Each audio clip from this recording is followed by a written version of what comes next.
Let me show you how to make a simple leather journal cover for any size notebook without having to guess on your pattern dimensions. Because we built a free calculator that does the math for you. Let's get started.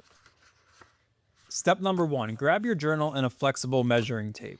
Wrap your measuring tape around the width of the journal and take note of the measurement. This measurement can have a little bit of wiggle room, so we recommend rounding up or down to the nearest easy to remember number. After that, measure the height of your journal up and down across the front cover. You can do this in inches or millimeters. The calculator will work with both. Our example journal here came out to 300 millimeters wide by 210 millimeters tall. Step number 2, we're going to take those measurements and input them into the journal cover size calculator located on this page. Select your preferred units, millimeters or inches. Select your journal style. Do you have a hardcover journal or a soft cover journal? After entering your width and height measurements, the calculator is going to give you the suggested size of your main cover template, as well as the inside panels that need to be stitched on. If you have a soft cover journal and you're looking to make a traveler style journal cover, that option does not include inside panels or any stitching whatsoever, and we will talk about that a little bit later. So the 3 pieces we need to cut are one 325 millimeter by 230 millimeter piece, which is the main cover, and 2 smaller pieces that are 90 millimeter by 230 millimeter, which are the inside panels. Step number 3, trace and cut out the leather. The leather thickness we recommend using is in the 1.5 to 2 millimeter range. You can go a little bit thicker or thinner than that, but if you go too far out of that range, we can't guarantee our calculated dimensions will work for you. We used a simple scratch-awl and cork back ruler to trace those pieces onto our leather and cut them out using a number 2 X-Acto knife.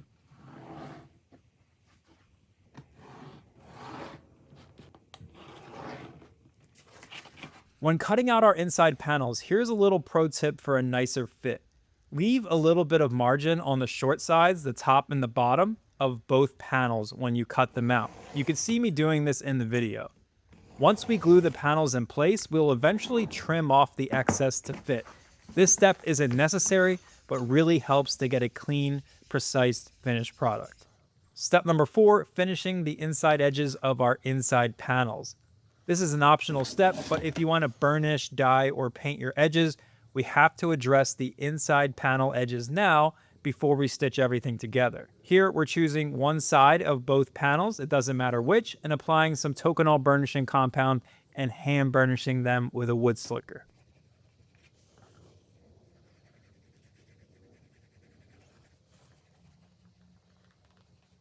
Step number 5, time to glue our panels in place. We're using a water-based glue marker, but you can use your adhesive of choice. Please make sure to not apply glue along the long side you just finished in a previous step.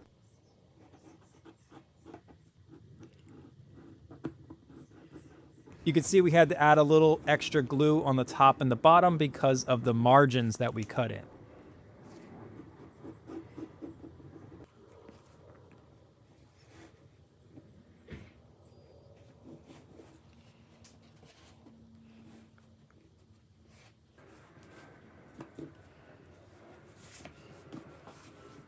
Step number 6, trim the excess. If you decide to follow our suggestion and leave some margin on your panels, now is the time to trim them.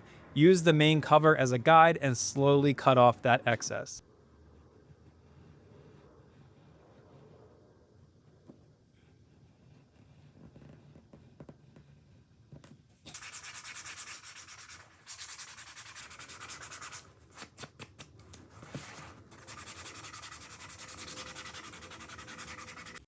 If you want rounded corners, now is the time to cut them before punching your holes. You can cut some quick and easy using a coin as a guide.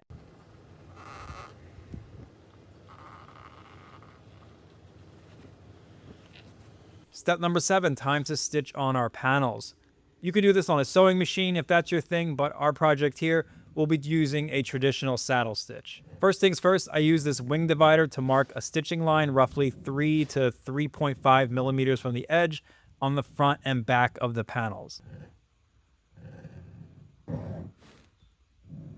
With our stitching line marked, it's time to punch our holes using a stitching chisel set. When you have square corners like this, we recommend doing this in a very specific order of operations. You start in the corner and punch up towards the finished edge of the panel. Go to the other corner and do the same thing. After that, you start punching along that long edge until you reach the other corner. Depending on your hole spacing, this may or may not match up evenly. If it doesn't, you have to do a little bit of fading towards the end. Punching holes this way ensures you have a perfectly even 90-degree punch in each corner.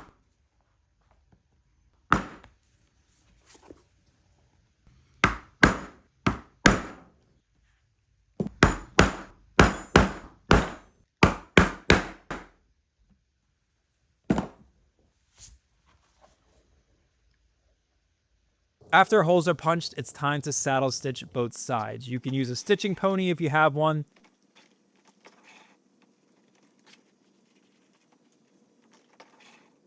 Or just sit down and hold it between your legs. Either works.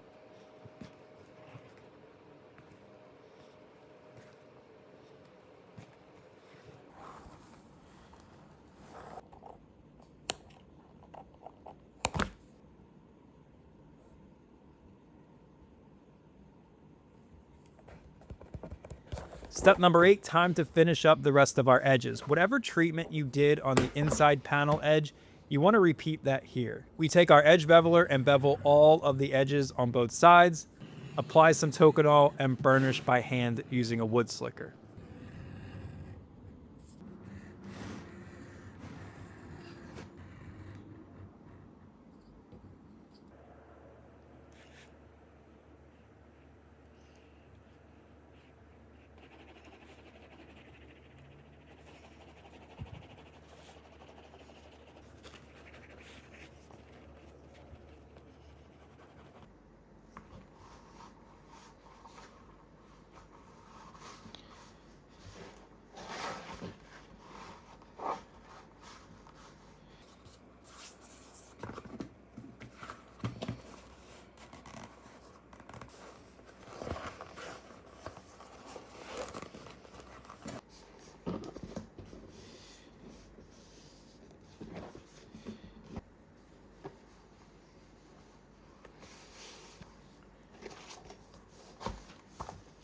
If you're working with a softcover notebook, the process is the exact same, except on the calculator step, you choose softcover. Here's an example of a cover I made for this Field Notes notebook.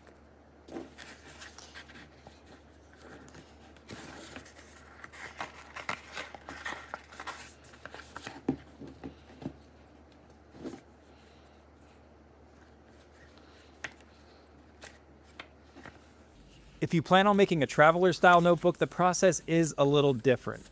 Measure your softcover notebook the same way as we did in the previous steps and bring up the calculator. Make sure you select traveler style softcover and enter your dimensions. You'll notice a completely different layout. Instead of panels, we have suggested hole markings. This is where we suggest punching your holes to thread your elastic.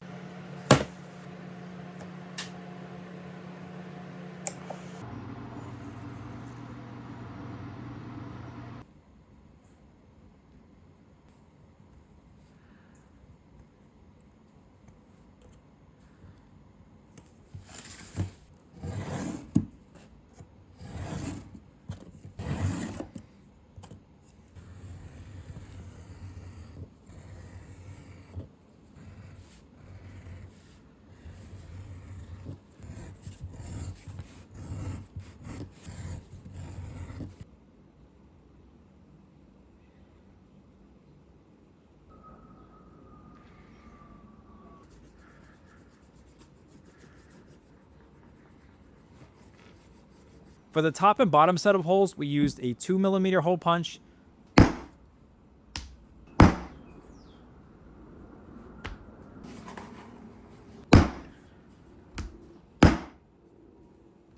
For the center hole, we used a 4mm hole punch.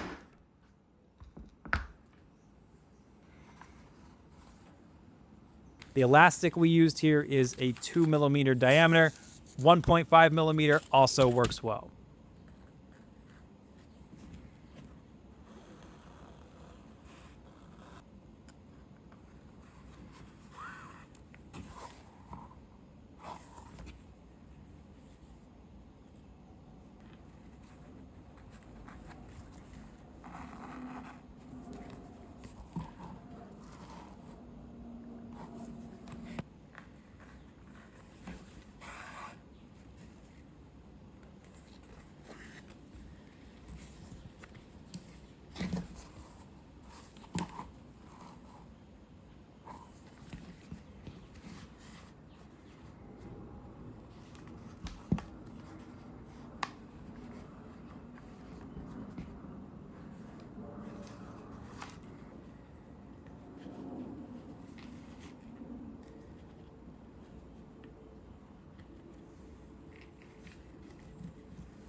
Enjoy your new journal covers.